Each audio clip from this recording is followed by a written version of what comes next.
दोस्तों, एक बार एक बिल्ली थी। वो बहुत ही चालाक और चौकस थी। उसकी इसी चाल और चौकसी को देखकर चूहे सावधान हो गए थे और अब चूहे बिल्ली के हाथ नहीं आ रहे थे। एक समय ऐसा आया कि बिल्ली भूख के मारे तड़पने लगी। एक भी चूहा उसके हाथ नहीं आता था, क्योंकि वो उसकी आहट सुनते ही तेजी से अपने बिल में छुप जाते थे।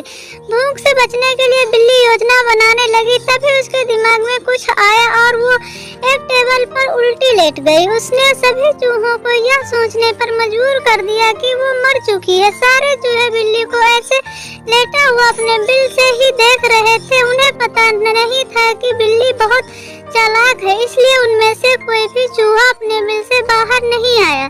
लेकिन बिल्ली भी हार मानने वालों में नहीं थी। वो भी बहुत देर तक उसी टेबल पर लेटी रही और धीरे धीरे चूहों को लगा कि बिल्ली मर चुकी है। वो जश्न मनाते हुए अपने बिल से निकलने लगी। चूहे जैसे ही बिल की टेबल के पास पहुंचे, उसने उछल कर दो चूहे पकड़ लिए। इस तरह बिल्ली ने इस बार तो अपने पेट को भर लिया, लेकिन चूहे अब और भी ज्यादा सतर्क हो चुके थे।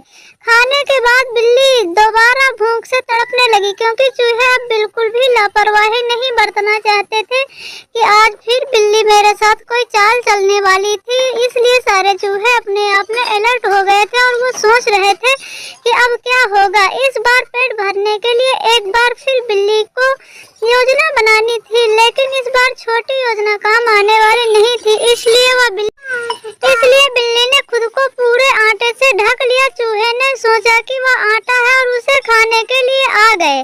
और बिल्ली भी बहुत ज्यादा दिमाग लगा रही थी और चूहे भी परेशान हो चुके थे। लेकिन एक बूढ़े चूहे ने उन्हें रोक दिया। उसने ध्यान से आटा देखा तो उसे उसमें बिल्ली का आकार दिखने लगा, जैसे कि बिल्ली ने खुद को बना रखा था। तभी बूढ़े चूहे ने हल्ला मचाना शुरू किया। उसने कहा, अब अपने बिल में चले जाओ, सब लोग अपने अपने बिल में चले जाओ, यहाँ आटे में बिल्ली छुपी हुई है। बूढ़े चूहे की बात सुनकर सारे चूहे अपने बिल में चले गए। जब बहुत देर तक एक भी चूहा बिल्ली के पास नहीं पहुंचा, तब बिल्ली थकने की वजह से उठ गई। इस तरह बड़े चूहे ने अनुभव से सारे चूहों को जान बचा ली।